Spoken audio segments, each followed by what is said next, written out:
بل طرف ته یوه کلمه، دا کلمه چې څوک وایي چې اللهم اجرني من النار، با جهنم نه به بچ.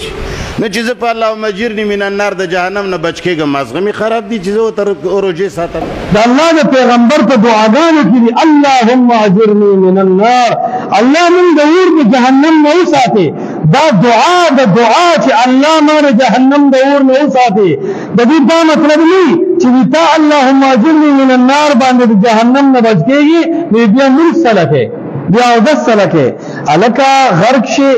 چې څنګه په اللهم اجرني من النار سړی د اور نه بچ کېږي، دغسې په دې مونځ او اودس چې د الله فضل وي سړی د اور نه بچ کېږي. دا اللهم اجرني من النار او دا دعاګانې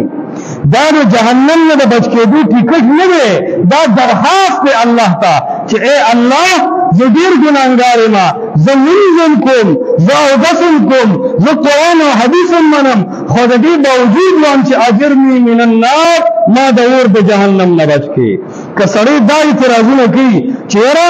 اللهم اجرني من النار دی ته په دې د اور نه بچ کېږي، نو بیا مونځ څه کوې؟ نو داسې خو الله سبحانه وتعالی قرآن کې هم دا فرمایي ادعوني استجب لكم، زمانه غوښتنه وکړې زه به دله قبولتیا وکړم. نو چې سړی د الله نه په غوښتو باندې